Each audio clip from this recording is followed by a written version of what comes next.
UP में 27 के रण की पिच तैयार होने लगी। आज सपा प्रमुख अखिलेश यादव ने रिजर्वेशन के मुद्दे को हवा दी।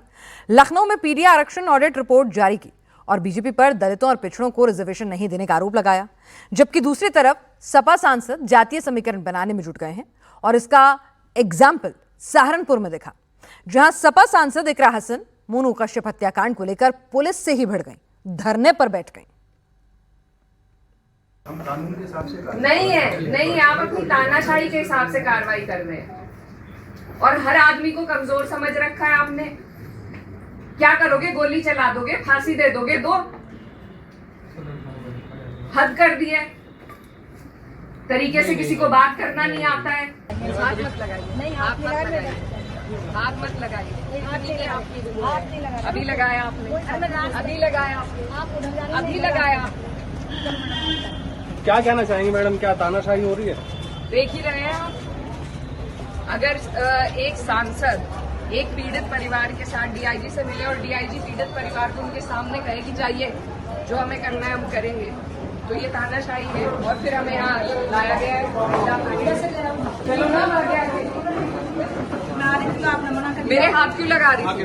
अगर आप लोग वीडियो बनाएंगे हमारी भी बनेगी। नहीं, हम नहीं बना रहे मैडम, बिल्कुल ये तो बनाएंगी। हम कोई नहीं बनाए। लाया गया है।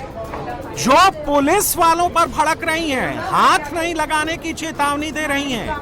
मेरे हाथ क्यों लगा रही? यूपी में तानाशाही की बात कर रही हैं, वीडियो बनाने की धमकी दे रही हैं। अगर आप लोग वीडियो बनाएंगे हमारी भी बनेगी।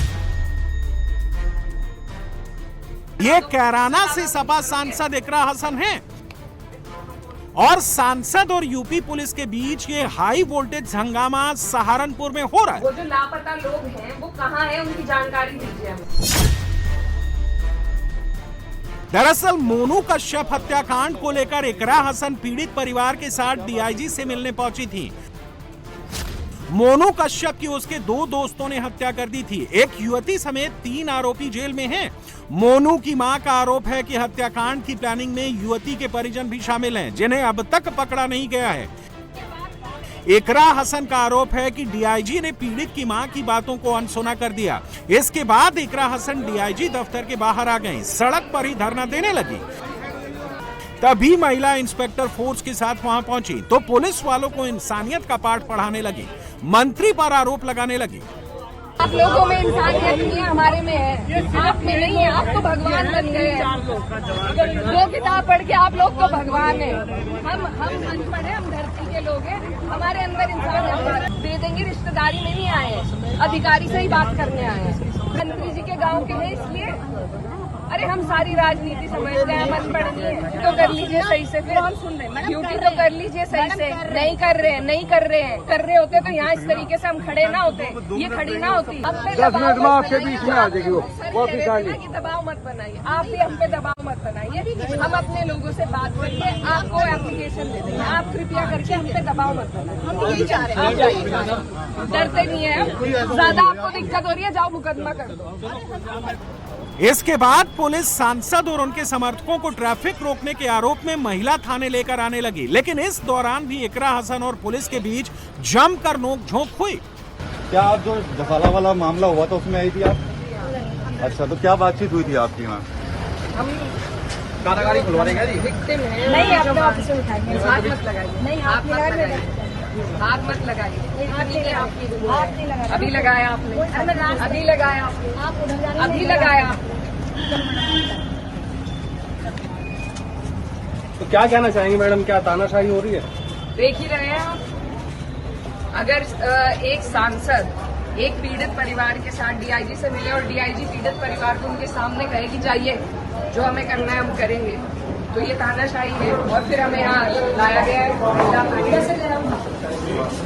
चलो ना,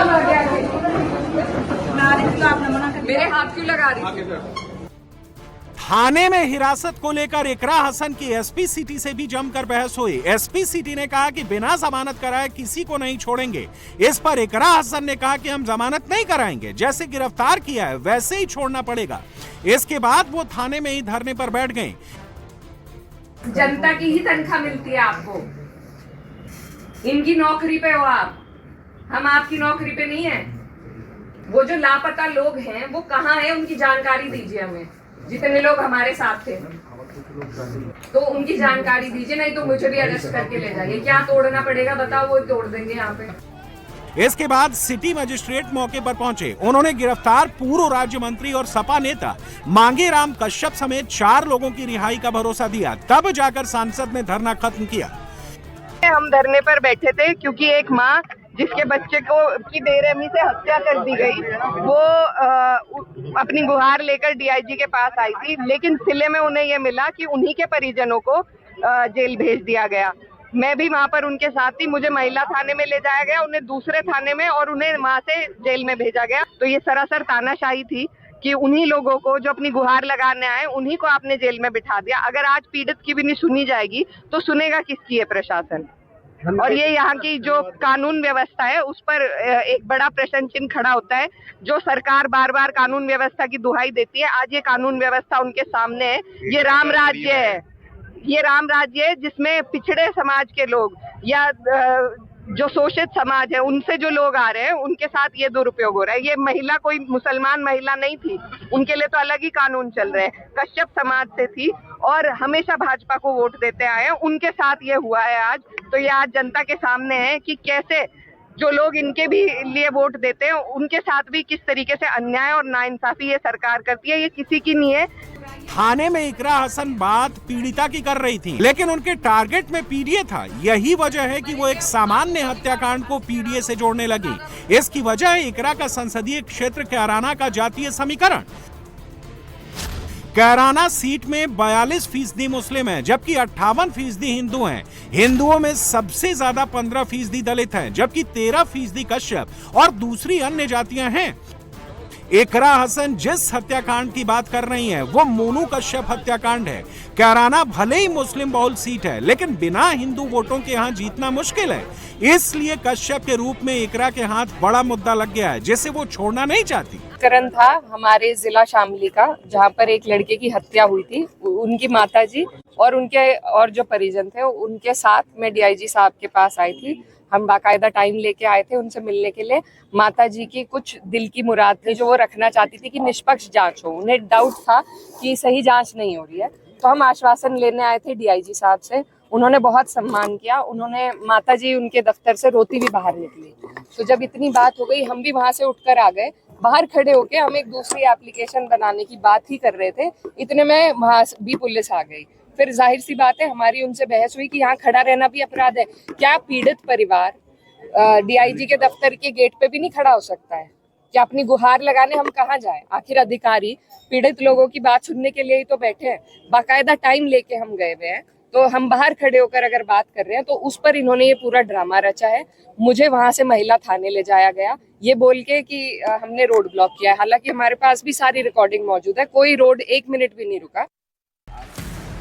एक तरफ सपा नेता यूपी में जातीय जोड़ तोड़ में जुटे हैं, तो सपा अध्यक्ष अखिलेश यादव लखनऊ से आरक्षण के मुद्दे को हवा दे रहे हैं। पीडीए आरक्षण ऑडिट रिपोर्ट जारी कर रहे हैं। बीजेपी पर दलितों और पिछड़ों को रिजर्वेशन नहीं देने का आरोप लगा रहे हैं। वर्चस्ववादी आरक्षण की खुली डकैती करके भी ये भी साबित करना चाहते हैं कि अगर हम संविधान की आरक्षण की व्यवस्था सीधे समाप्त नहीं कर सकते हैं तो क्या उसे दूसरे रास्ते से नकार तो सकते हैं। ये वर्चस्ववादी चाहते हैं कि वंचित समाज को धीरे धीरे लगने लगे कि जो संविधान अब तक हमारी ढाल और संजीवनी बनता रहा है उससे भी अधिक शक्तिशाली तो वो वर्चस्ववादी हैं। इसलिए इनकी मनमानी का विरोध ना करें वो। इसलिए ये नौकरी में आरक्षण मार रहे हैं। एनएफएस नॉट फाउंड सुटेबल का जुमला चला रहे हैं। लेटरल एंट्री से पिछले दरवाजे से अपने वर्चस्ववादी लोगों को सेट करने में लगे हैं, जिससे सब जगह इनके लोग हो जाएं और आरक्षण की मांग धीरे धीरे कमजोर पड़ती जाए। भाजपा संवैधानिक आरक्षण के मामले में सत्ता का फाउल प्ले खेल रही है। भाजपा वो एम्पायर है जो सदियों से चली आ रही इस गैर बराबरी की इस लड़ाई को बेईमानी से जीतना चाहती है। ये रूल्स भी बेईमानी कर रही है और डिसीजन में भी। अखिलेश यादव एक तरफ हनुमान जी की आरती उतारकर हिंदू कार्ड खेल रहे हैं तो दूसरी तरफ आरक्षण के दांव से दलित और ओबीसी वोटर्स को भी साध रहे हैं। दावा कर रहे हैं कि बीजेपी पिछड़ों को उनका हक नहीं देना चाहती, इसलिए बैकडोर से एंट्री की जा रही है और 22 भर्तियों में ही 20,000 से ज्यादा रिजर्व सीटें लूट ली गई हैं। अखिलेश ने यह भी कहा कि अगर उनकी सरकार बनी तो टीचर भर्ती में वो न्याय देंगे और 90 दिन के अंदर जातीय जनगणना भी कराएंगे। अभी अभी जब हम और आप लोग प्रेस में बैठे हैं, नई सरकार भारतीय जनता पार्टी की जो बनी है उसने ओबीसी का आरक्षण 27% से 17% से 7 कर दिया, बताइए। और यूपी में तो लूट ही रहे हैं, इसीलिए आपको किताब छपा के दी है। तो पहले 90 दिन में पहले पेज पे जो लिखे हुए हैं 69,000 शिक्षक भर्ती की मदद करने का काम करेंगे, उनको न्याय दिलाने का काम करेंगे और 90 दिन में जाति जनगणना करा करके दिखा देंगे। 90 दिन में। टेक्नोलॉजी तो समझते हो ना? हाँ, पर तब ठीक है। अब दिन नहीं बचे हैं। आने वाले समय में पीडीए की सरकार और सामाजिक न्याय के राज की स्थापना करने का काम और संकल्प हम लोग लेते हैं। अखिलेश यादव और उनकी पार्टी जातीय जोड़ तोड़ में जुटी है तो योगी को अपने काम पर भरोसा है। योगी सरकार ने लॉ एंड ऑर्डर को लेकर पिछले 9 साल का रिपोर्ट कार्ड जारी किया है। योगी सरकार ने अपराध के खिलाफ जीरो टॉलरेंस की पॉलिसी अपनाते हुए पिछले 9 साल में 17,000 से ज्यादा एनकाउंटर किए हैं। 289 दुर्दांत अपराधियों को एनकाउंटर में ढेर कर यमलोक पहुंचाया है। 34,253 अपराधियों को गिरफ्तार किया गया। एनकाउंटर की इन कार्रवाई में 11,834 आरोपी पैर में गोली लगने से घायल हुए। वहीं इन अपराधियों से लोहा लेते हुए यूपी पुलिस के 18 जवान शहीद हो गए, जबकि 1,852 पुलिसकर्मी घायल भी हुए। अखिलेश ने रिजर्वेशन में लूट का आरोप लगाया तो बीजेपी की ओर से भी रिएक्शन आया। Deputy chief minister Brajesh Pathak ने कहा कि अखिलेश हार के डर से घबरा गए हैं। उन्हें समझ में आ चुका है कि जनता उनकी विदाई करने वाली है, इसलिए वो प्रोपेगेंडा चला रहे हैं। आप अच्छी तरह जानते हैं कि समाजवादी पार्टी बहुत ही फ्रस्ट्रेशन से गुजर रही है, उनकी जमीन खिसक चुकी है और भारतीय जनता पार्टी तीसरी बार प्रचंड बहुमत के साथ सरकार बनाने के लिए तेजी के साथ आगे बढ़ रही है। एक तरफ अखिलेश बीजेपी पर आरक्षण को चुराने का आरोप लगा रहे हैं तो सुभाषपा चीफ ओम प्रकाश राजभर अखिलेश को पिछड़ों को हक लूटने वाले सबसे बड़ा लुटेरा बता रहे हैं। जब खुद अखिलेश जी मुख्यमंत्री थे तो कितना हिस्सा लूटे हैं पिछड़ों का। 27% रिजर्वेशन पिछड़ों के लिए लागू है 32 साल से। 19 साल इन्होंने लूटा, सपा बसपा ने मिल करके। तो खुद अखिलेश 5 साल मुख्यमंत्री थे तो इन्होंने अपनी जाति को बढ़ाया। 86 में 56 एसडीएम तो अपनी जाति को बनाया। उस समय नहीं दिखाई दिया पीडीए, नाई नहीं दिखाई दिया, गोड़ नहीं दिखाई दिया, प्रजापति लोहार नहीं दिखाई दिया, राजभर चौहान पटेल नहीं दिखाई दिया, विश्वकर्मा नहीं दिखाई दिया। पहले अपना उजागर तो करें कि हमने 5 साल में क्या किया। मुख्यमंत्री थे, एज ए मुख्यमंत्री मुजफ्फरनगर जल रहा था और सैफई में बैठ के नाच देख रहे थे। इसको भी बताना चाहिए प्रेस में